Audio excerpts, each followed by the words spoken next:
नमस्कार स्टूडेंट्स, अपना ancient history चल रहा है जिसमें मैंने आपको जो लास्ट अपना लेक्चर था गुप्ता एम्पायर के बारे में शुरू करवा दिया था। गुप्ता एम्पायर को मैंने 3 पार्ट्स में डिवाइड किया। मैंने स्टार्टिंग में भी बताया था आपको। पहला जो लेक्चर था अपना गुप्त वंश के जितने शासक हुए हैं, जो दो इम्पोर्टेंट बातें हैं वो मैंने आपको क्लियर की थी उस वीडियो में। ठीक है जी। सेकंड जो आज हमारा लेक्चर होगा वो होगा उसका प्रशासन कैसे चलता था, सामाजिक व्यवस्था कैसी थी, सैन्य व्यवस्था कैसी थी, न्याय व्यवस्था कैसी थी, धार्मिक व्यवस्था कैसी थी उनका। ठीक है जी।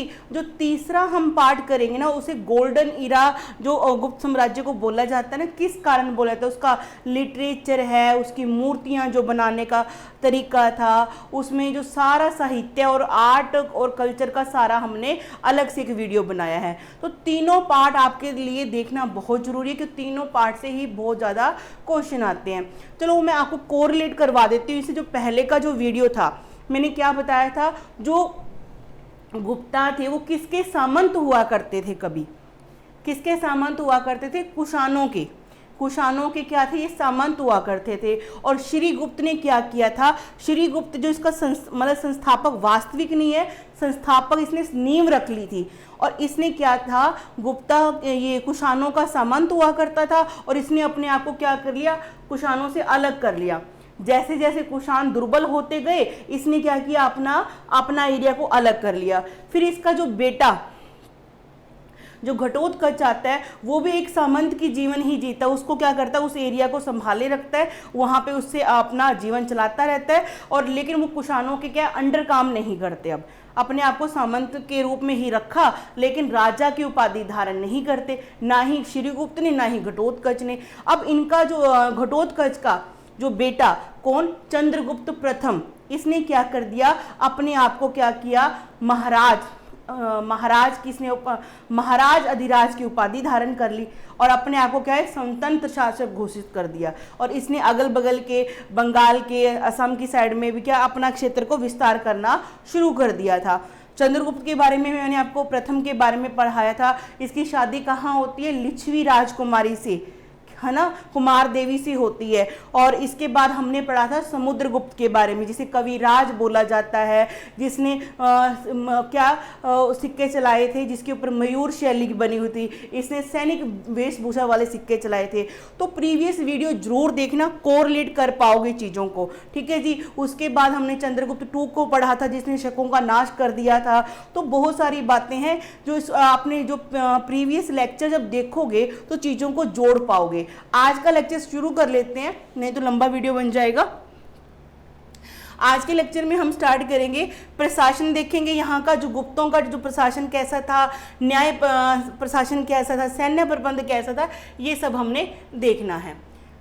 चैप्टर की डिटेल मैंने दे दी आपको। क्या क्या पढ़ेंगे आज हम, गुप्तों का प्रशासनिक व्यवस्था पढ़ेंगे और पढ़ेंगे इनका न्याय प्रशासन कैसा था, सैन्य व्यवस्था कैसी थी इनकी, और आर्थिक स्थिति कैसी थी, और इनका धर्म कैसा था। ठीक है जी। इन चीज़ों को हम डिटेल में जानेंगे, भर भर के क्वेश्चन आते हैं यहाँ से। आगे बढ़ते हैं। यहाँ देखिए इनका केंद्रीय प्रशासन कि एक देखो, एक जो राज्य जैसे अपना कंट्री इंडिया है, इंडिया को किस में डिवाइडेड किया हुआ हमने, स्टेट में और यूनियन टेरिटरी में किया हुआ है। आगे हमने स्टेट को किस में डिवाइड कर रखा है, बताओ किस में, डिस्ट्रिक्ट्स में। डिस्ट्रिक्ट आगे किस में डिवाइडेड हैं, शहरों में और गाँव में।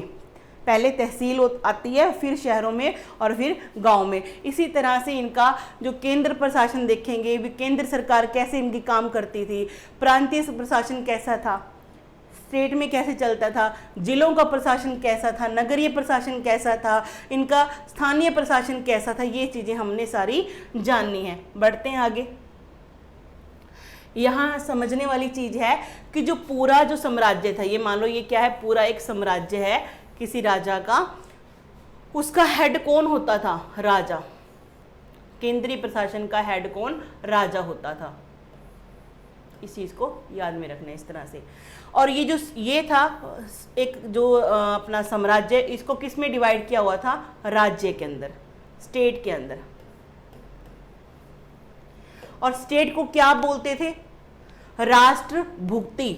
क्या बोलते थे, राष्ट्र या भुक्ति। अब देखो भाई, हर एक का अपना अपना होता है। ये अपनी जो, जैसे हम स्टेट बोलते हैं, पंजाब, हरियाणा, है ना, राजस्थान, ये इनकी जो स्टेट होती थी ये बोलते थे उसको राष्ट्र या फिर भुक्ति। और इसके जो हेड को हम क्या बोलते हैं, चीफ मिनिस्टर और गवर्नर होते हैं एक स्टेट के हेड, है ना। इसी तरह से इन स्टेट्स का हेड, इनका भुक्ति का हेड कौन, उपारिक या फिर गोप्ता कहलाता था। अब स्टेट को आगे डिवाइड किया हुआ किस में, जिलों में। एक स्टेट को डिवाइड किस में किया है, जिलों में डिवाइड किया हुआ है। अब जिले के हेड को क्या बोलते थे, विषयपति, विषयपति, क्योंकि ये क्या करते थे, जिलों को क्या बोलते थे, विषय बोलते थे। जिलों को क्या बोलते थे, विषय, और विषय के हेड को विषयपति या फिर आयुक्त बोला जाता था। एक इसके अंदर ग्रामों के समूह को, ग्रामों को जो समूह बना दिए, ग्राम है, एक ए गांव, गांव बी, गांव सी, इनको मिला के एक क्या बना दिया, समूह बना दिया। इसके हेड को क्या बोलेंगे, क्या बोलेंगे जी, विथि, विथि। ये पूरा का पूरा समूह जो है एक तहसील के रूप में काम करता था। आगे जो ये गांव का समूह है ये किस में डिवाइडेड था, पेठ में, पेठ, ठीक है जी। आगे है ग्राम का जो हेड कौन, ग्रामिक कहलाता था। आगे पेठ को किस में डिवाइड किया हुआ था, ग्राम में, और ग्राम के हेड को ग्रामिक बोला जाता था। इन चीजों को आपने डिटेल में अपने दिमाग में बिठा लेना है। आगे बढ़ते हैं बच्चे। हाँ जी, ध्यान से सुनना। कहता 300 से लेके 650 ईसा पूर्व, एडी की बात शुरू हो रही है, एडी की, के मध्य प्राचीन भारत में स्थापित गुप्तों की सत्ता ने अपने सैन्य शक्ति के बल पर विशाल साम्राज्य की स्थापना की, ठीक है जी, जिस पर प्रभावी नियंत्रण को बनाए रखने हेतु सुव्यवस्थित प्रशासनिक प्रणाली भी स्थापित की गई। देखिए टाइम पीरियड नोट कीजिए, 300 से लेके 650 ईसा पूर्व का इतना टाइम था। इस टाइम के दौरान इन्होंने क्या किया, अपनी सेना के बल पे बहुत सारा साम्राज्य क्या इकट्ठा कर लिया। मैंने बताया था ना, समुद्रगुप्त ने क्या किया था, दक्षिण भारत के 12 राज्य और उत्तर भारत के 9 राज्य, इनको सबको इकट्ठा करके अपने अंडर कर लिया और धरनी बंद कहलाया वो। समझ रहे हो बात को। तो अब इतना बड़ा प्रशासन को चलाने के लिए एक क्या चाहिए, इनको एक प्रॉपर एडमिनिस्ट्रेशन लाना पड़ेगा। वो लेकर भी आए। देखो कैसे, कहते प्रशासन का सर्वोच्च अधिकारी कौन था, राजा। सुप्रीम पावर यहाँ पे कौन था, राजा ही था। प्रशासनिक शक्तियां राजा में निहित होती थी। सारी प्रशासन की शक्तियां किसके पास है, राजा के पास है। वह कार्यपालिका का सर्वोच्च अधिकारी, प्रधान न्यायाधीश, सेना का सर्वोच्च सेनापति। समझ रहे हो पूरा, कौन क्या क्या उसके पास काम हो गए, क्या क्या कर सकता है वो, कार्यपालिका का सर्वोच्च अधिकारी बनेगा कौन, राजा। प्रधान न्यायाधीश होगा सबसे लास्ट में, मतलब कि प्रधान, उसका निर्णय अंतिम होगा, उससे ऊपर तो कोई है ही नहीं, ठीक है जी। और सर्वोच्च सेनापति, जितने भी वो सेनापति बनाएगा ना अपनी सेना को रख रखाव के लिए, उन सबका कमांड भी अपने हाथों में रखेगा। जितने भी न्यायालय बनाएगा उसकी सबकी कमांड अपने हाथ में रखेगा। बात समझ रहे हो। आगे देखते हैं, कहते प्रशासन के सभी उच्च पदाधिकारियों को राजा द्वारा ही नियुक्त किया जाता है। अब एडमिनिस्ट्रेशन के जितने भी बड़े बड़े पद हैं, ठीक है जी, अमात्य है, कुमार है, जो भी है, इन सबको किसके द्वारा नियुक्त किया जाएगा भाई, राजा के द्वारा।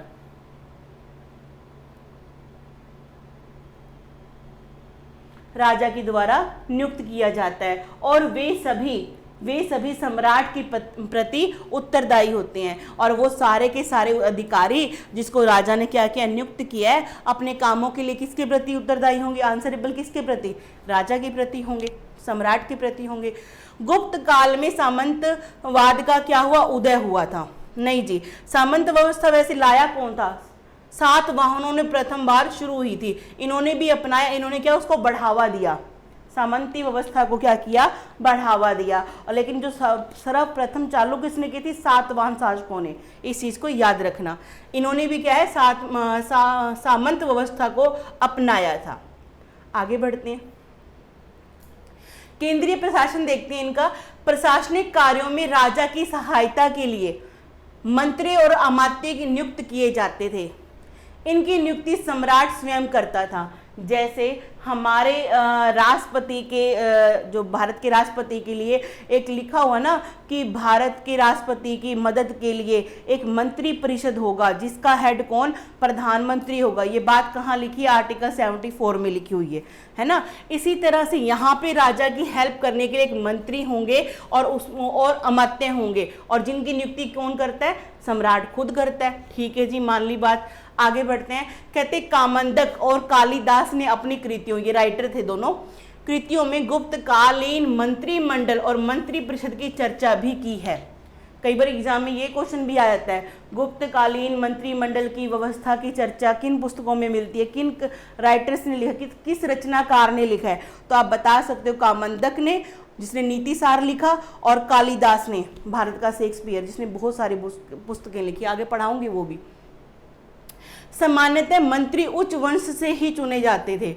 वंश व्यवस्था भी यहाँ पे थी जी, ऊंचा नीचा ये चीजें थी, और उच्च वंश के ही क्या करते थे, नियुक्त करते थे अधिकारी लोग, राजा के द्वारा नियुक्त होते थे। गुप्त काल के दौरान उच्च पदाधिकारियों के पद क्या थे, वंशानुगत होने लगे।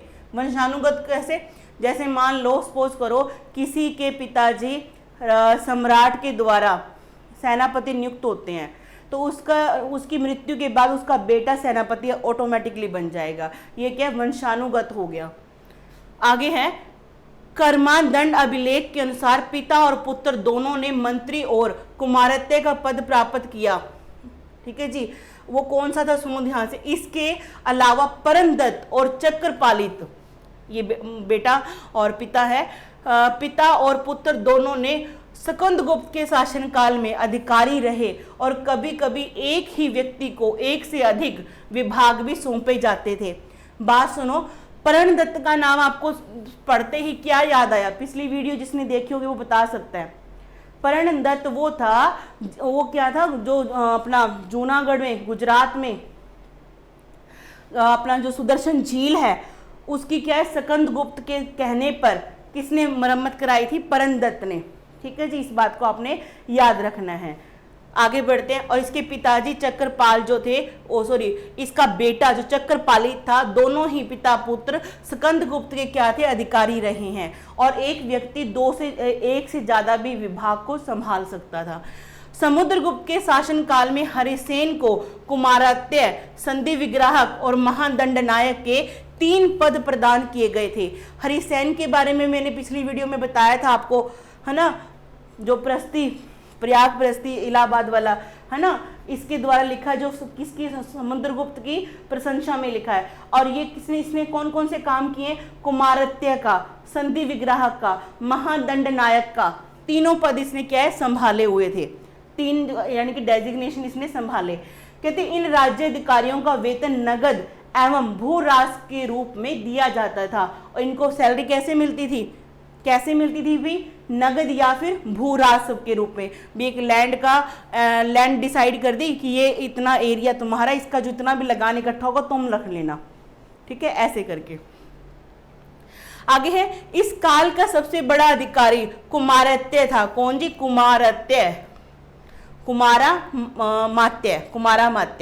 कुमारामात्य प्रांतीय अधिकारी होते थे, प्रांतों के अधिकारी, स्टेट के होते थे, मतलब ठीक है जी, जो स्थानीय प्रशासन और केंद्र के मध्य सेतु का काम करते थे।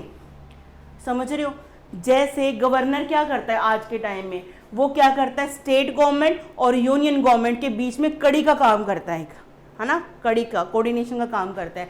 इसी तरह से अमात्य जो थे वो भी कौन, कुमारात्य, जो क्या करते थे, लोकल गवर्नमेंट, गांव लेवल पे जो भी है छोटी वाली गवर्नमेंट, और केंद्र जहां पे राजा है, इन दोनों के बीच में कड़ी का काम करता, जोड़े रखता था इनको। ठीक है जी, आगे बढ़ते हैं।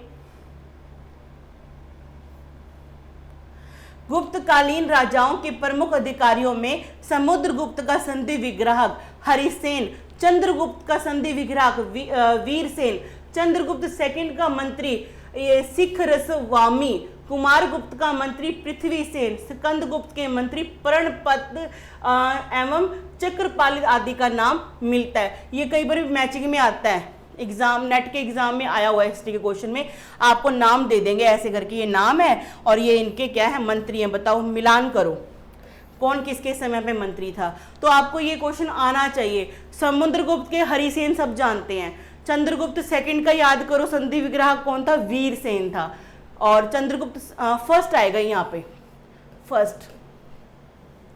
चंद्रगुप्त द्वितीय का मंत्री शिखर स्वामी और कुमारगुप्त का पृथ्वीसेन। स्कंदगुप्त का सबको याद है, परमदत्त और चक्रपालित। क्यों याद अभी, क्योंकि परमदत्त ने स्कंदगुप्त के कहने पर सुदर्शन झील का क्या क्या करवाया था, जीर्णोद्धार मतलब मुरम्मत करवाई थी। ठीक है जी, आप इस चीज को याद रखना। और सुदर्शन झील का निर्माण किस शासक ने करवाया था, कमेंट करके बताना।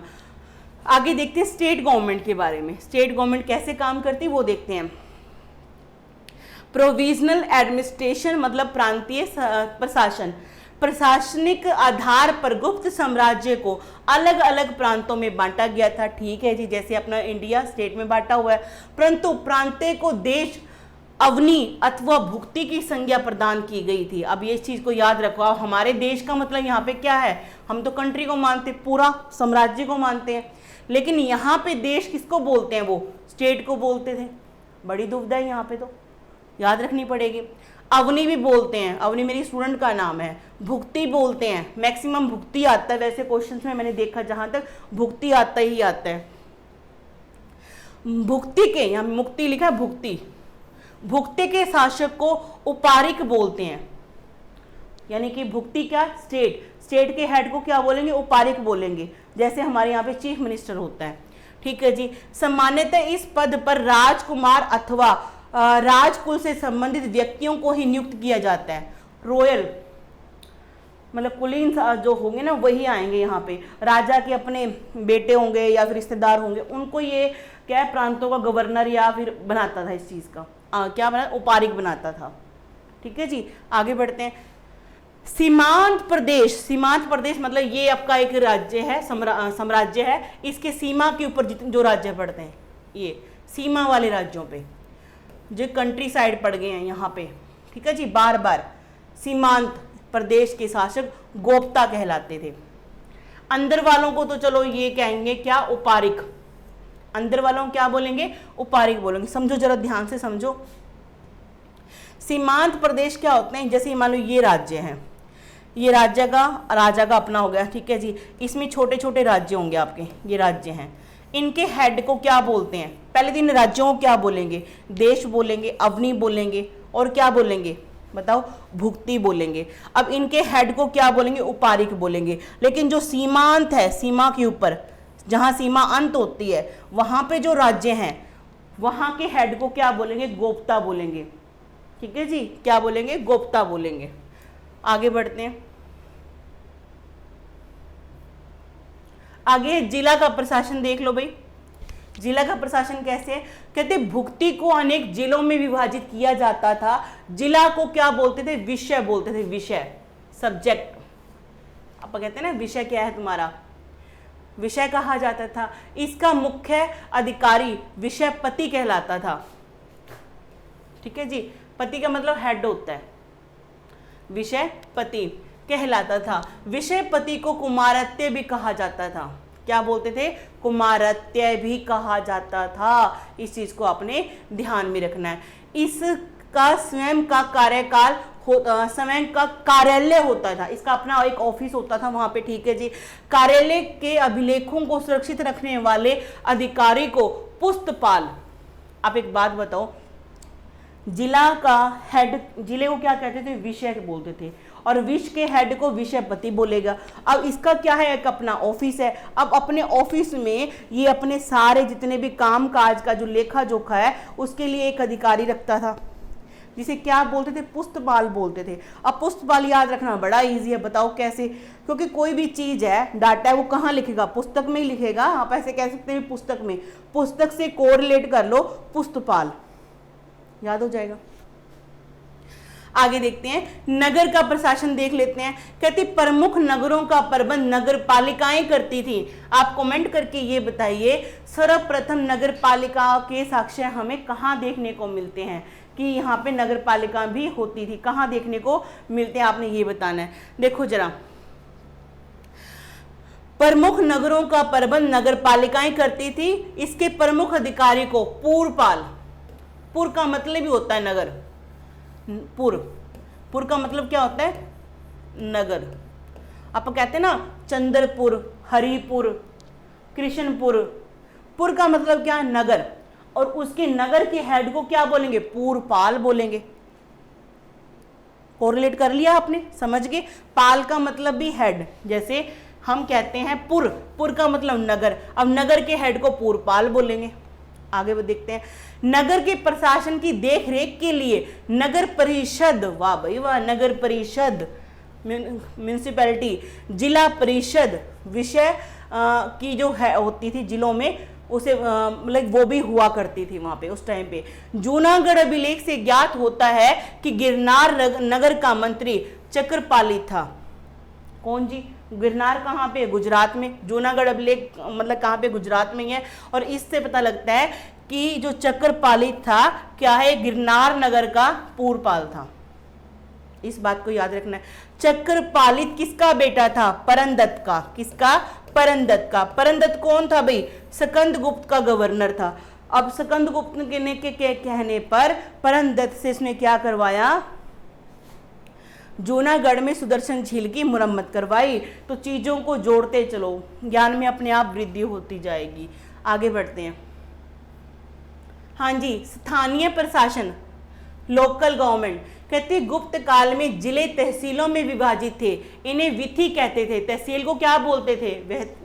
विथि कहते थे। आपके एरिया में तहसील को क्या बोलते हैं? कमेंट जरूर करना। गुप्त काल वाले तो क्या बोलते थे? पेठ बोलते थे। ठीक है जी। तहसीलों को क्या बोलते? विथि बोलते। इस प्रकार तहसील पेठ में विभाजित थी। तो तहसील थी, विथि थी, उसको आगे किसमें डिवाइड किया? पेठ में।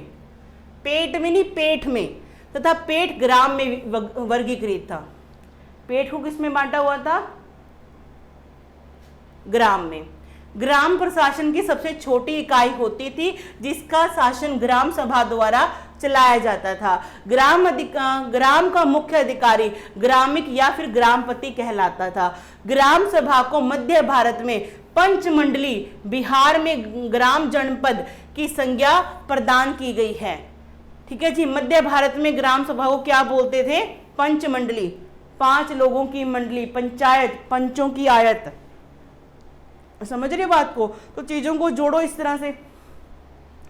आगे देखते हैं। कहते ग्राम सभा ग्राम की सुरक्षा व्यवस्था का ध्यान रखती थी। जैसे आज की पंचायतें अपने अपने गांव को क्या करती हैं? प्रोटेक्ट करती हैं, प्रिजर्वेशन का काम करते हैं, उनके लिए सारी सहूलतें प्रोवाइड करती हैं। ग्रामीण क्षेत्रों में आंतरिक सुरक्षा की देखरेख के लिए चोरोदार्निक, इसको याद रख लो, चोरोदार्निक। चोरोदार्निक मतलब ऐसे कर लेते हैं अब याद इसको, चोरों से सुरक्षा करने वाला। चोरोदार्निक का मतलब क्या होगा? चोरों से सुरक्षा करने वाला। आप ऐसे करके याद कर लेते हैं। चोरों से सुरक्षा करने वाला अधिकारी को नियुक्त किया जाता था। ग्राम सभा गांवों के निर्माण कार्य एवं राजस्व यानी कि टैक्स में राजस्व एकत्रित कर राजकीय कोष में जमा कराने का कार्य करती थी। जो ग्राम सभा थी अपने गांव में जितना भी टैक्स डिसाइडेड था, 1/6 से लेके 1/4 तक हुआ करता था इनका, तो उसमें ही कलेक्ट करके राजकोष में जमा कराने जाया करते थे। ठीक है जी। तो बहुत इजी है, अगर आप चीजों को जोड़ोगे, आज की सिचुएशन से कोरिलेट करो तो इजीली आपको याद हो जाएगा, कुछ भी दिक्कत नहीं है इसमें। आगे बढ़े। हाँ जी, इनकी जुडिशरी देख लें। जैसे हमारे यहाँ पे क्या है, एक सुप्रीम कोर्ट है, 25 हाई कोर्ट है, हाँ जी, डिस्ट्रिक्ट कोर्ट होती हैं न्याय के लिए।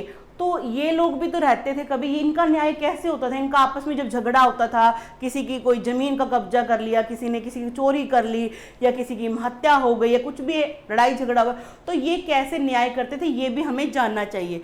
कहते नारद तथा बृहस्पति स्मृतियों से ज्ञात होता है कि गुप्त काल में न्याय व्यवस्था विकसित अवस्था में थी, डेवलप थी भाई। कहते गुप्त काल में पहली बार दीवानी और फौजदारी अपराधों से संबंधित विधियों को परिभाषित किया गया और विभाजित भी किया गया। मतलब डिसाइड किए गए कौन कौन से फौजदारी झगड़े हैं और कौन कौन से दीवानी झगड़े हैं, है ना, कौन कौन से क्या आपराधिक है जिसमें क्या अपराधी संबंध है मारकाट वाले, और कौन कौन से क्या हैं सिर्फ बहस वाले, पैसों का लेन देन संबंधी, चुकाया नहीं एक दूसरे का, कुछ छीना झपटी है ये वाला, दहेज वाला, स्त्री वाला, तलाक तुलुक वाले, ये सारे अलग से, ये दो चीजों में डिवाइड होते हैं। राजा देश का सर्वोच्च न्यायाधीश होता था, ठीक है जी। राजा के अलावा एक मुख्य न्यायाधीश और एक अन्य न्यायाधीश भी होते थे। मतलब राजा तो क्या है, सुप्रीम है ही है, इसके साथ में और भी छोटे छोटे क्या है, न्यायिक करने वाले न्यायाधीश होते थे। इसी क्रम में व्यापारी और व्यवसायिक वर्गों ने अपने अलग अलग न्यायालय होते थे। जैसे अपने अपने जो व्यवसाय करने वाले होते, सुनार, लोहार, कारपेंटर, इनके अपने अपने न्यायालय थे। समझ रहे हो बात को? मतलब व्यापारी लोगों ने अपना अलग बना रखा है, कृषक लोगों ने अपना, ऐसे भी मतलब थे वहां पर अपने अपने व्यापारिक व्यवसाय वर्गों के अपने अलग अलग न्यायालय होते थे जो अपने सदस्यों के विवादों का समाधान करते थे। गांव में तो पंचायत ही कर लेती है। कहते कुछ स्मृतियों में पुग व कुल नामक संस्थाओं का विवरण मिलता है। ऐसी संस्था फिर होनी, क्या नाम होगा उसका? कुछ संस्था ऐसी है जो अपने से जैसे व्यवसाय से रिलेटेड लोगों का क्या मसला हल करती है, तो उनका नाम यहाँ पे दे रखा पुग एवं कुल नामक संस्थाओं का विवरण मिलता है, ठीक है जी। ये गुप्तकालीन संस्थाएं अपने सदस्यों के विवादों का क्या करती है, निर्णय करती है। पुग नगर में रहने वाली विभिन्न जातियों की समितियां हुआ करती थी। पुग क्या थी? विभिन्न जातियां, डिफरेंट डिफरेंट कास्ट के लोग, इनको मिलाकर क्या नगरों की एक क्या थी, पुग एक नाम की एक क्या है, न्यायिक संस्था थी, मतलब ग्रुप था। वही कुल एक ही परिवार के सदस्यों की समिति कहलाती है। डिफरेंट डिफरेंट धर्मों बोल दिए, जाति के लोगों का जो एक ग्रुप था उसे पुग बोलते थे, और एक ही परिवार से संबंधित जो थे उसे कुल बोला करते थे, ठीक है जी। ग्रामों में न्याय का कार्य ग्राम पंचायतें करती थी, बता ही दिया मैंने। इस युग में न्यायालयों में साक्ष्य भी प्रस्तुत किए जाते थे। मतलब कि विटनेस है या क्या कहते हैं उसे, प्रूव दिया करते थे, भी ये देखो ये प्रूफ है हमारे पास, इसने ऐसा किया। जब कोई साक्ष्य उपलब्ध नहीं होता था तब अग्नि, जल, विष, तुला आदि के माध्यम से दिव्य परीक्षाएं ली जाती थी। भाई अगर आप प्रूफ नहीं कर पाते तो वो आपकी परीक्षा लेके जानेंगे, ऐसी कौन कौन सी अग्नि है, जल है, विष है, जहर पीना पड़ेगा, जहर पी लिया मर गया तो आप इसका मतलब झूठ बोल रहे थे, आप बच गए तो सत्य बोल रहे थे। अग्नि परीक्षा तो जानते हैं सभी लोग। गुप्त काल के लेखों में न्यायाधीशों को महादंड नायक, दंड नायक, सर्वदंड नायक आदि कहा जाता है। इन चीजों को याद रख लो। दंड देने वाले को क्या बोलते हैं, न्यायाधीशों को क्या बोला था, महादंड नायक, दंड नायक और सर्वदंड नायक बोला जाता था। इसी क्रम में नालंदा और वैशाली ने कुछ न्यायालयों से संबंधित मुद्राएं भी मिली हैं जिनके ऊपर न्यायाधिकरण, धर्माधिकरण व धर्म शासनाधिकरण उत्कीर्ण मिले हैं। नालंदा से, विशाली से कुछ मुद्राएं मिली हैं जिसके ऊपर नाम क्या लिखा हुआ, सुनो ध्यान से, न्यायाधिकरण, धर्माधिकरण, धर्म शासनाधिकरण, न्यायालय से संबंधित है, न्याय से संबंधित है। ये इस चीज को ध्यान में रखना है। कहते चीनी यात्री फायान के विवरण से ज्ञात होता है कि गुप्त युग में दंड का प्रावधान मृदु था, मतलब कि दंड इतना कठोर नहीं था। ये कौन कहता है? ह्यूंग सांग कहता है। कमेंट करके बताओ, ह्यूंग सांग गुप्त शासक जितने मैंने पढ़ाए ना, किसके काल में आया था, राजा कौन था उस टाइम पे, किसके दरबार में आया था, आपने कमेंट करके बताना है। मृत्यु दंड नहीं दिया जाता था और न ही शारीरिक यातनाएं दी जाती थी, जबकि कौटिल्य ने अपने अर्थशास्त्र में मृत्यु दंड का उल्लेख किया था। कौटिल्य मौर्य काल में, चंद्रगुप्त मौर्य वाले टाइम में उसने लिखा है कि भाई ऐसा होता था। सामान्यतः अपराधों में आर्थिक जुर्माना लगाया जाता था, ठीक है जी। अपराध में क्या, आर्थिक जुर्माना, इतने पैसे जमा कराने पड़ेंगे, इतने दिन को तो काम करना पड़ेगा, इतना कर देना पड़ेगा तेरे को, ऐसी सजाएं मिलती थी। ये कौन कहता है? ह्यूंग सांग कहता है, ठीक है जी। फायान, सॉरी ह्यूंग सांग बोल रही हूँ, फायान, फायन, माफ करना ह्यूम सांग तो हर्षवर्धन के टाइम पे आया था, अब फायन बताना आपने किसके समय पे आया था। चलो आगे बढ़ते हैं। हाँ जी, अर्थशास्त्र किससे संबंधित पुस्तक है? जो अर्थशास्त्र यहाँ पे देखिए हमने, किससे संबंधित पुस्तक है ये? राजनीति से संबंधित। कौन राइटर है इसका? कौटिल्य, चाणक्य, विष्णुगुप्त। कौन था ये? तक्षशिला का आचार्य था। तक्षशिला किसकी राजधानी थी? गंधार की। ठीक है जी, ऐसी चीज़ों को जोड़ना है। और जो कौटिल्य है इसको भारत का मैकियावली भी बोला जाता है। क्यों बोला जाता है ये कमेंट करके बताना है, क्योंकि हर वीडियो में मैं बताती हूँ आपको। आगे बढ़ते हैं। इनके जो सैनिक थे वो कैसे थे? इनकी आर्मी कैसे थी? नौसेना, वायुसेना, थल सेना। इनका सीडीएस कैसा होता था? है ना, चीफ डिफेंस सर्विसेज। इनका कौन इनके ऊपर कमांड करता था? देखते हैं। कहते गुप्त राजाओं की सेनाएं विशाल एवं सुसंगठित होती थी। सेना के 4 अंग पद्धति गज सेना, अवरोही, अश्वारोही एवं रथ सेना थी। ठीक है जी, गज मतलब हाथी सेना, पद्धति मतलब पैरों पैदल चलने वाले। कि सर्वोच्च अधिकारी को, इन सेनाओं के सर्वोच्च अधिकारी को महाबलाधिकृत कहा जाता था। सुप्रीम कमांडर तो कौन है? राजा ही है, लेकिन उसके नीचे क्या है? जो नेक्स्ट नंबर का होगा, 2 नंबर का होगा, वो कौन होगा? महाबलाधिकृत कहा जाता था। हाथियों की सेना का प्रमुख अधिकारी महापिलुमती। महापिलुमती, ये क्वेश्चन आया हुआ है भाई, एसएससी में आया हुआ है ये क्वेश्चन। एसएससी में या नेट में कहीं में देखा ये क्वेश्चन आया हुआ है कि गुप्तों की जो सेना थी उसमें से जो हाथी वाली सेना थी उसे क्या, उसके अधिकारी को क्या बोलते थे? क्या बोलोगे? महापिलुमती। एवं अरब सेना का प्रधान भट्टारवती कहलाता था। अरब सेना कहां से आ गई? सेना का प्रधान वो क्या कहलाता था? क्या कहलाता? भट्टारवती कहलाता था। सेना में सामानों की देखरेख करने वाले अधिकारी को रण भांडागारिक कहते थे। रण भांडागारिक कहते थे किसको? जो सामान की देखरेख करता था।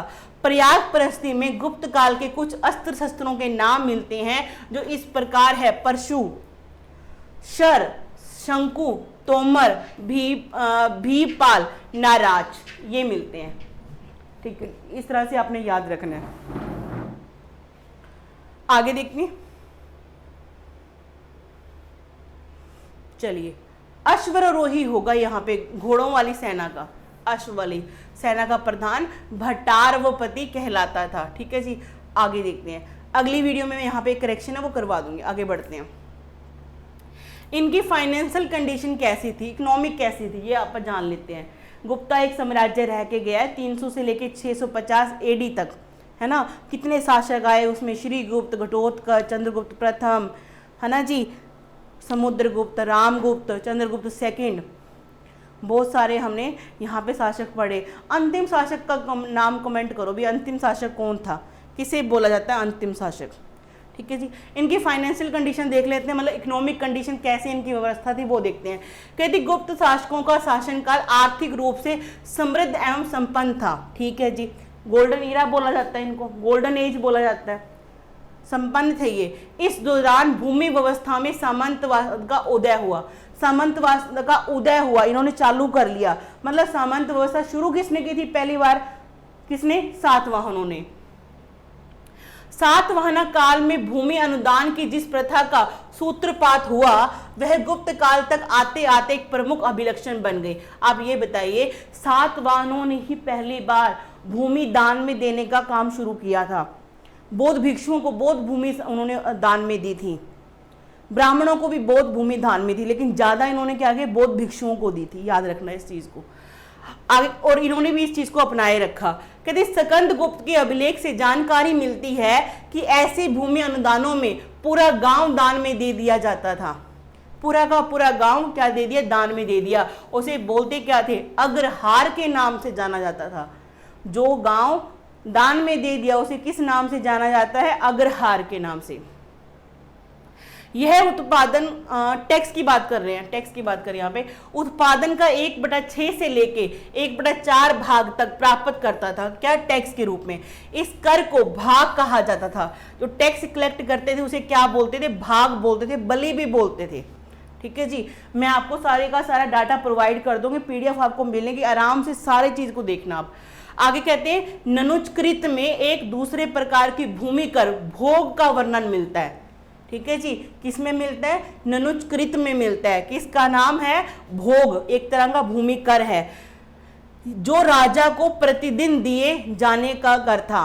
मतलब राजा को रोज देना पड़ता था ये टैक्स, फूल बेचकर, सब्जियां बेचकर, है ना, फल बेचकर, ऐसे वाले। अंततः भाग और भोग दोनों ही क्या थे, भूमि कर थे। ठीक है जी, भाग और भोग क्या थे, भूमि कर हुआ करते थे। गुप्त अभिलेखों में 2 अन्य करों, उद्रंग और ऊपरी कर के बारे में भी चर्चा मिलती है। उद्रंग कर स्थायी काश्तकारों पर तथा ऊपरी कर अस्थायी काश्तकारों पर लगाए जाने वाला कर था। ये काश्तकार जो हाथ से काम करते उनके ऊपर टैक्स लगता था। परमानेंट पे कौन सा, उद्रंग, नॉन परमानेंट पे ऊपरी कर। किसान भूमि कर को हिरने अर्थात नगद या में अर्थात अनाज के रूप में दे सकते थे। अब किसानों को टैक्स देना है, 1/6 देंगे, जो भी उस भूमि के आकार के अकॉर्डिंग लगाया होगा उनके ऊपर, या फिर 1/4, 1/6 से लेकर 1/4 तक देना होता था। जो किसान था उसे हिरने अर्थात नगद, हिरने का मतलब क्या मतलब, नगद रुपए, या फिर में अर्थात अनाज के रूप में टैक्स वो दे सकता था। आपके ऊपर टैक्स लगा 20 रुपए का, आप पैसा नगद नहीं दे पा रहे हैं तो ऐसे करो, 1 बोरी कनक की दे आओ, गेहूं दे आओ, ऐसा दे सकते हो। और वो अनाज को क्या बोलते थे, में बोलते थे, इस चीज को याद रखना है। और हिरने किसको बोलते थे, नगद। गुप्त शासकों ने अपने शासनकाल में सोने, चांदी एवं तांबे के सिक्के जारी किए। गुप्त काल में सोने के सिक्कों को दिनार कहा जाता था। क्या कहते थे, दिनार कहा जाता था। अच्छा भाई, शुद्ध सोने के, प्योर सोने के सिक्के किसने चलाए थे, किसने, कुषाण वंश वालों ने। और सोने के ज्यादा सिक्के किसने चलाए थे, उनसे भी ज्यादा सिक्के गुप्त वालों ने चलाए थे। इस चीज का आपने ध्यान में रखना है। हाँ, आएगी वो लाइन, कहते कुषाणों ने सर्वाधिक शुद्धता वाले सिक्के, स्वर्ण सिक्के चलाए, किंतु सबसे अधिक मात्रा में स्वर्ण सिक्के चलाने का श्रेय किसको जाता है, गुप्तों को प्राप्त है। गुप्त काल में उद्योग एवं व्यापार में शामिल व्यक्ति अपने हितों की रक्षा के लिए एक संघ का निर्माण करता था। भाई संघ अपने, जैसे कोई एक सेम काम करने वाले उद्योगिक हैं, व्यापारी लोग हैं, ये एक अपना एक संघ बना लेते थे। ठीक है जी, जैसे हम टीचर लोग हैं, हम अपने हितों की रक्षा करने के लिए टीचर यूनियन बना लेते हैं, वैसे। और ये क्या कहते थे, उनको श्रेणी बोलते थे। क्या बोलते थे, श्रेणी कहा जाता था। इसी क्रम में कुमार गुप्त प्रथम एवं बंधु वर्मन के मंदसौर अभिलेख से ज्ञात होता है कि रेशम बुनकरों की एक श्रेणी 437 से लेकर 38 में एक भव्य सूर्य मंदिर का स्थापना करवाई थी। ये क्वेश्चन सीटेट के एग्जाम में आया हुआ है। ठीक है जी, याद रखना आपको, एक श्रेणी थी इसके रेशम बुनकरों की एक श्रेणी थी। उन्होंने क्या किया था, एक सूर्य मंदिर बनवाया था। ठीक है जी, और ये हमें बात कहाँ से पता लगी, मंदसौर के अभिलेख से। मंदसौर का अभिलेख में किसके क्रम का है, कुमार गुप्त का और बंधु वर्मन का है। ठीक है जी, ये श्रेणियां बैंक का भी कार्य करती थी, बैंक भी बनाती थी अपना अपना, पैसे जमा कराने, किसी को उधार देना, ब्याज पे पैसे देना, बैंकिंग का काम भी ये अपने अपने क्या है ग्रुप में, यूनियन में किया करती थी। नारद एवं बृहस्पति स्मृतियों से पता चलता है कि इन श्रेणियों की स्वयं की प्रशासनिक अपने स्वयं के प्रशासनिक कार्य होते थे। ठीक है, अपने अपने प्रशासनिक कार्य खुद देखते थे। ये श्रेणियां अपने सदस्यों की विवादों को स्वयं सुलझाती थी। सभी श्रेणियों के पास स्वयं की अपनी एक मोहर भी होती थी। मोहर क्या होती थी, अपनी एक मोहर भी होती थी। आगे है, ह्यून सांग के अनुसार इस काल में मथुरा सूती वस्त्र उत्पादन का प्रमुख केंद्र था। आया हुआ क्वेश्चन है ये, आया हुआ। ह्यून सांग के अनुसार मथुरा क्या था, सूती वस्त्र का क्या था, एक प्रसिद्ध केंद्र हुआ करता था। ठीक है जी, इस चीज को याद रखना है। ह्यून सांग किसके काल में आया था और इसकी पुस्तक का क्या नाम है? पहले ही मैंने आपसे पूछा था कि फायान चीनी यात्री किसके काल में आया था, ये बताना है, और उसकी पुस्तक का नाम भी बताओ, कौन सी बुक लिखी थी उसने। कहा जाता है कि इस काल में भारत और चीन के मध्य व्यापार में वृद्धि हुई थी।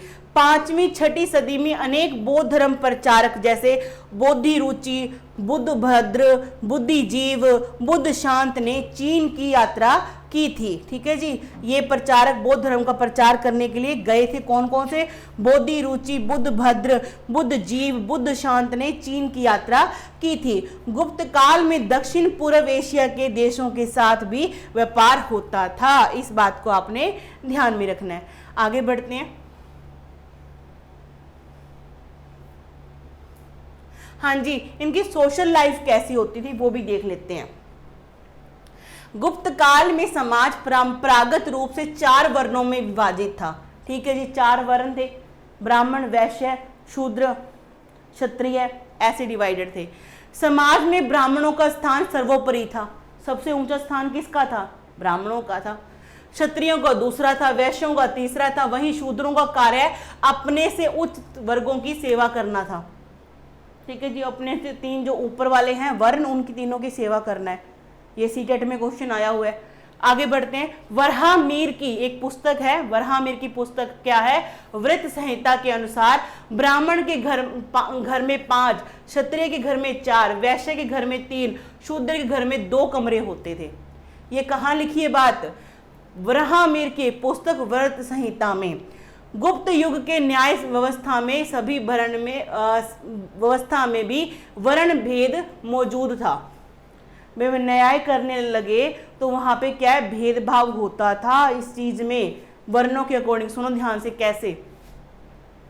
न्याय संहिता में उल्लेख है कि ब्राह्मण की परीक्षा तुला से, क्षत्रियों की परीक्षा अग्नि से, वैश्यों की जल से एवं शूद्रों की विष से ली जाती थी।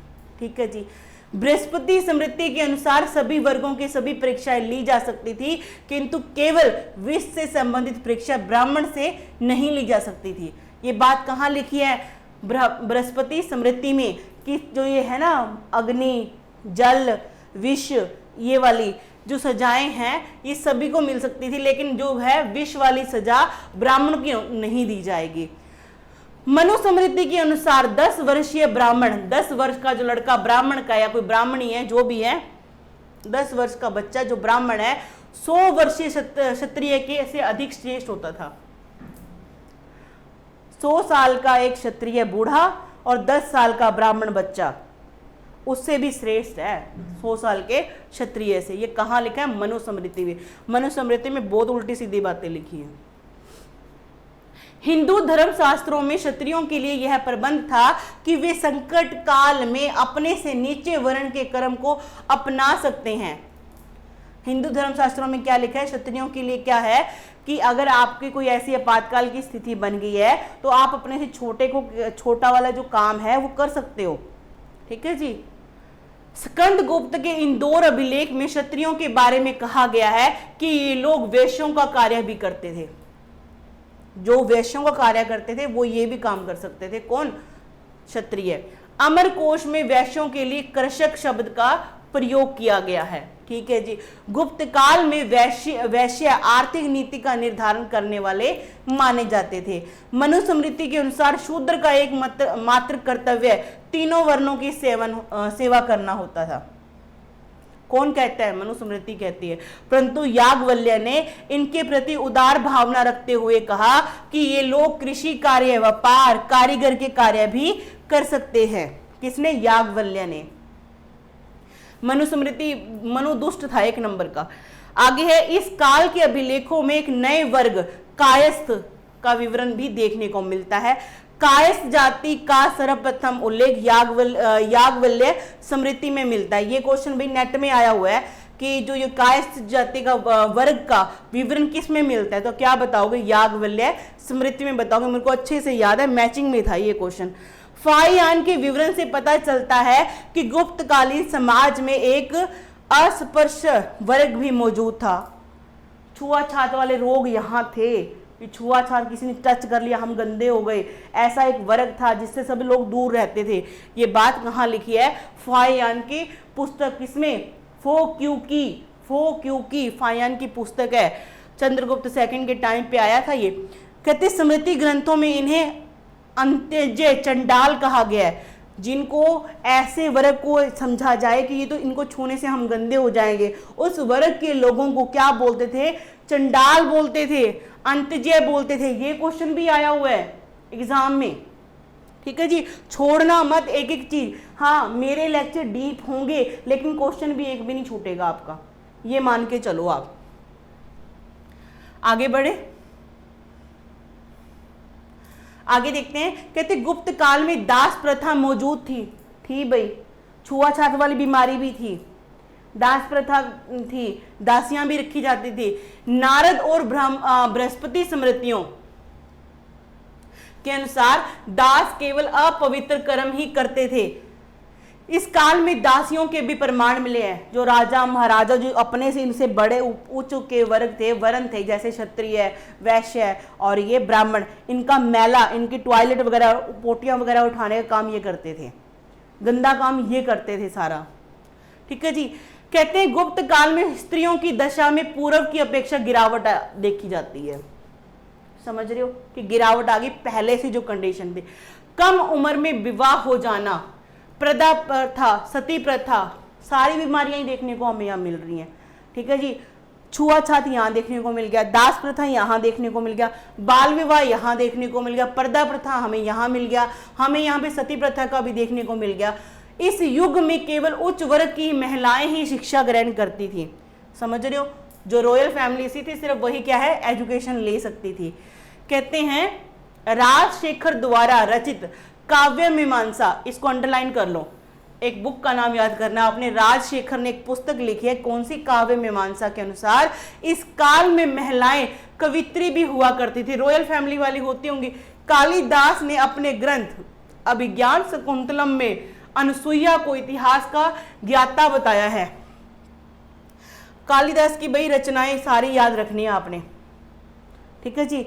डाटा सारा मिलेगा, उसमें भी मिलेंगे आपको, और सारी रचनाएं इसकी सारी की सारी आपको याद रहनी चाहिए। कहते हैं इसकी एक रचना है ना विज्ञान शकुंतलम, उसमें एक लड़की का जिक्र है जिसका नाम क्या है? अनुसुईया, और वो किसकी जानकार थी? इतिहास की जानकार थी, ठीक है जी। अमरकोश में शिक्षिकाओं के लिए उपाध्याय और आचार्य शब्दों का विवरण मिलता है, इसका मतलब टीचर भी हुआ करती थी। इस काल में प्रदा प्रथा का सिस्टम भी चालू था, बिल्कुल था, अभी बताया मैंने। इस युग में सती प्रथा के साक्ष्य भी मिले हैं, एरन अभिलेख से, बताया था ना एरन अभिलेख, उससे 510 ईस्वी की एरन लेख से सती प्रथा का वर्णन मिलता है। गुप्तकालीन समाज में विधवाओं की स्थिति अच्छी नहीं थी, इन्हें श्वेत वस्त्र धारण करने होते थे तथा पूरा जो जीवन काल है ब्रह्मचर्या का अनुसरण करना पड़ता था, यानी विधवा विवाह नहीं कर सकती थी। पिक्चर देखी ना आपने जिसमें वो गाना आता है, भंवरे ने खिलाया फूल फूल को ले गया राजकुमार, वो वाली स्थिति यहाँ हुआ करती थी। इस युग में संपत्ति से संबंधित महिलाओं के अधिकारों में कुछ परिवर्तन हुआ। इस क्रम में सर्वप्रथम याज्ञवल्क्य की स्मृति में कहा गया कि पति की संपत्ति में पत्नी का भी अधिकार होगा। ये बात कहाँ लिखी है? याज्ञवल्क्य स्मृति में लिखी है। बृहस्पति और नारद स्मृति में क्या लिखा है कि कन्या को पुत्र के समान बताया गया। अच्छी बात है भाई, कहाँ बताया गया? बृहस्पति में और नारद स्मृति में। और याज्ञवल्क्य स्मृति में क्या बोला है कि जो पत्नी है वो अपने पति की संपत्ति में क्या है? बराबर की हिस्सेदार है। अंततः पुत्र के अभाव में पुत्री को संपत्ति पर अधिकार वर्णित किया गया है। बृहस्पति और नारद स्मृति में ये बात कही गई है कि अगर किसी के पुत्र नहीं है, पुत्री है, तो पूरी संपत्ति की मालकिन बनेगी वो। चलो आगे बढ़ते हैं, इनके धर्म के बारे में देख लेते हैं। गुप्तकालीन सम्राट वैष्णव धर्म के संरक्षक थे। किसके? वैष्णव धर्म। वैष्णव धर्म को मानने वाले विष्णु की पूजा करते हैं, ठीक है जी, आप इस चीज को याद रखोगे। परंतु अन्य धर्मों के प्रति भी सहिष्णुता, मतलब सबका आदर करते थे, सबके लिए क्या थे? इज्जतमान था। इस काल के दौरान ब्राह्मण धर्म का पुनः उत्थान तथा अवतारवाद को धारणा उदय हुआ। अवतारवाद की धारणा का उदय हुआ, ब्राह्मणवाद का फिर से उठाव, हम ही हम है, हम ही श्रेष्ठ है, हम ही सब कुछ है, ये हुआ। और अवतारवाद की धारणा का क्या होता है, उदय होता है। इस काल में विष्णु के 10 अवतारों के चर्चा भी मिलती है, सुनो ध्यान से। हाँ, इस काल में विष्णु के 10 अवतार मत्स्य, कुर्म, वराह, नरसिंह, वामन, परशुराम, राम, कृष्ण, बुद्ध और कलिक की अवधारणा प्रचलित हुई। कहा जाता है ये सारे के सारे नाम किसके हैं, भगवान विष्णु के ही हैं। आगे देखते हैं। और कई बार ये क्वेश्चन आता है ना, बुद्ध को किसका रूप माना गया, विष्णु का रूप माना जाता है। इस काल में यज्ञ, बलि प्रथा, दान, पूजा, तीर्थ यात्रा तथा भक्ति की अवधारणा को भी बल मिला। यज्ञ करना, बलि प्रथा, दान, पूजा, तीर्थ यात्रा, ये सब यहाँ पे शुरू हो चुका था। यज्ञ तो पहले भी हुआ करते, बलि पहले भी होती थी, दान पूजा होता था। ठीक है जी। गुप्त शासकों ने परम भागवत की उपाधि धारण की, परम भागवत। ठीक है जी। आगे है भगवान विष्णु से संबंधित भागवत, उसको ही बोला जाता है। तथा अपने सिक्कों पर गरुड़, शंख, चक्र, गदा, पद्म तथा लक्ष्मी की आकृतियां की अंकित करवाई। ठीक है जी, ये आपने याद रखना है। आपके लिए क्वेश्चन है, एक ना अरब आक्रमणकारी हुआ है जो भारत पे इसमें आक्रमण किया था, उसने भी क्या अपने सिक्कों पर लक्ष्मी की मूर्ति चित्र बनवाए थे। बताइए कमेंट करके कौन है वो, एक अरब आक्रमणकारी है। आगे देखते हैं। इस काल में वैष्णव धर्म का प्रचार प्रसार भारत के अलावा कहते हैं दक्षिण पूर्वी एशिया, दक्षिण पूर्वी एशिया, भारत के इस साइड वाले दक्षिण पूर्वी एशिया यानी कि भारत के इस साइड वाली कंट्रीज हैं, वहां पर हिंद, चीन, कंबोडिया, मलाया और इंडोनेशिया तक हो गया। हिंदू धर्म का प्रचार प्रसार कहाँ तक हो गया, इतनी दूर तक हो गया। इस युग में विष्णु के अतिरिक्त शिव, गंगा, यमुना, दुर्गा, सूर्य, नाग, यक्ष आदि देवी देवताओं को प्रार्थना भी की जाती थी। मूर्ति उपासना का केंद्र बन गई, मूर्ति पूजा क्या बन गया, उपासना का केंद्र बन जाता है। ठीक है जी। यज्ञ का स्थान क्या ले लिया, किसने ले लिया, उपासना ने ले लिया। यज्ञ की जगह पे आरती गाना, पूजा, दिया जलाना, ठीक है जी, पूजा पाठ करना मंदिर में बैठ के, यानी मूर्ति एक रखकर उसकी पूजा करने लग गए। इस युग में स्टार्ट हो गया था। कुमारगुप्त प्रथम के सिक्कों पर मयूर पर विराजमान कार्तिकेय का अंकन मिलता है। ठीक है जी, कौन सा, कुमारगुप्त प्रथम जो गुप्त शासक था उसके सिक्कों पर मयूर, मयूर मतलब मोर के ऊपर, किसका मतलब मोर किसका वो है, किसका वो कहते हैं ना, सभी देवताओं के कोई पंछी है, कोई जानवर ऐसे करके सिंबॉलिक बनाया हुआ है ना। शेरा वाला माता का शेर है ऐसे करके, गणेश जी का चूहा है, नंदी महाराज शिव का है। इसी तरह से ना मयूर यानी कि मोर, कार्तिक भगवान शिव का जो बड़ा पुत्र थे, उनका भगवान शिव के बड़े पुत्र उनका अंकन मिलता है। इसके अलावा इसने अपने पुत्र का नाम स्कंद रखा, जो शैव धर्म में कुमारगुप्त की आस्था को दिखाता है। स्कंद का मतलब कार्तिकेय, कार्तिकेय को क्या हम क्या बोलते हैं, स्कंद भी बोल सकते हैं, उनका नाम है जी ये। आगे बढ़ते हैं। गुप्त काल में शिव की मूर्तियां मानवाकार एवं लिंगाकार दोनों ही रूप में बनाई गई। जो भगवान शिव की मूर्तियां हैं मानव रूप में, मानव का आकार में, ठीक है जी, वो वाली मूर्तियां, और लिंग के रूप में, शिवलिंग जैसे हम जिसे बोलते हैं, वो शुरू हो गई थी यहाँ पे बनाना। इसी काल में अर्धनारीश्वर के रूप में लक्ष्मी, पार्वती जी और शिव की दोनों की आधी बॉडी किसकी, शिव जी की, आधी बॉडी पार्वती जी की, इनको मिलाकर एक क्या बनाया जाता है, अर्धनारीश्वर की मूर्ति बनाई जाती है। त्रिमूर्ति की अवधारणा विकसित हुई, जिसमें ब्रह्मा, विष्णु और शिव की अर्चना की गई। त्रिदेव मतलब ब्रह्मा, विष्णु और शिव की यह अवधारणा चालू की गई, त्रिदेव को पूजा जाने लगा। आगे देखते हैं, कहते वामन पुराण में शैव धर्म के 4 संप्रदायों का वर्णन मिलता है। शैव धर्म मतलब शिव जी को मानने वाले, इसके 4 संप्रदाय है। कौन कौन सा देखो जरा, कहते पाशुपति शैव, कापालिक, कालामुख, इस संप्रदाय में पाशापुत्र, ये आप यार पाशापुत्र, शैव, कालिक और ये 4 हो गया आपके। ठीक है जी। कहते पाशुपत संप्रदाय का गुप्त काल में सबसे अधिक विकास हुआ।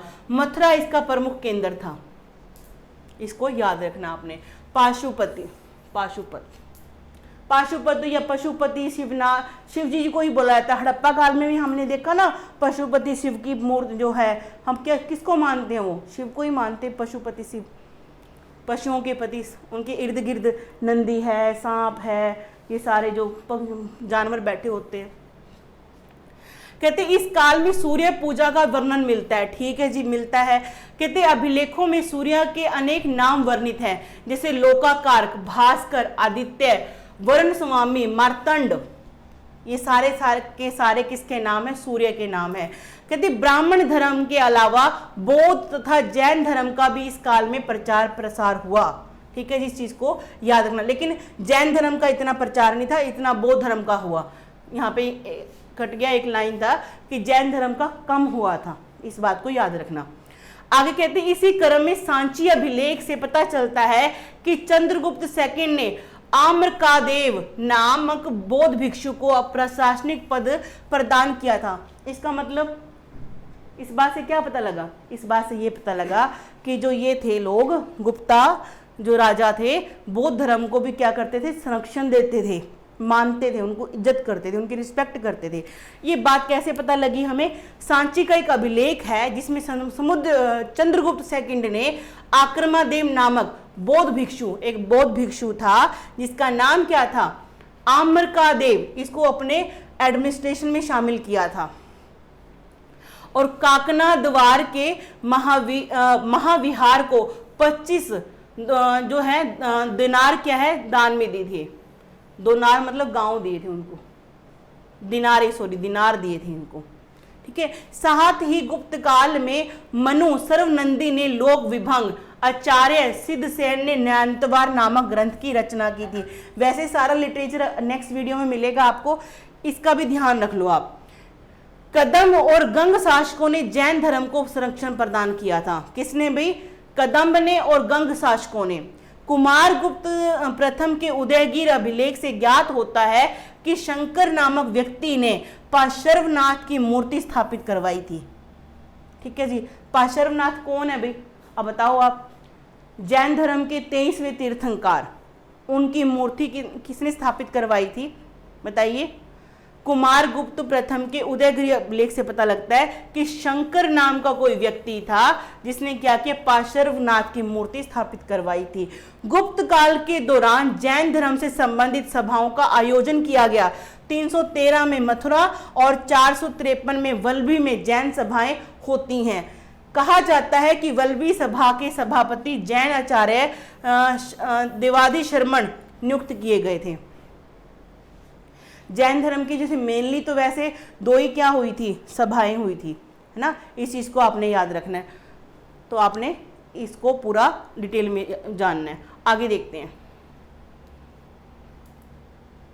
ये थे इनके धर्म के बारे में। ये इनके अधिकारी हैं भाई, जो मैंने आपको स्टार्टिंग में बोला था कि आपको पीडीएफ सारा मैं प्रोवाइड करूंगी। कुमारत्य कौन होता है? प्रतिहार अंतपुर का रक्षक होता है। महाप्रतिहार कौन होता है? राजमहल के रक्षक का प्रधान होता है। महासेनापति, महाबलाधिकृति, ये सारा मैंने आपको अंदर समझा चुकी हूँ। ये दंडपाशिक, सर्वाध्यक्ष, महादंडाधिकारित, ये सारे मैं आपको करवा चुकी हूँ। ये सारा आपको पीडीएफ के रूप में सारा मिल जाएगा आपको। ठीक है जी, आज के लिए बस इतना ही। मिलते हैं नेक्स्ट वीडियो में।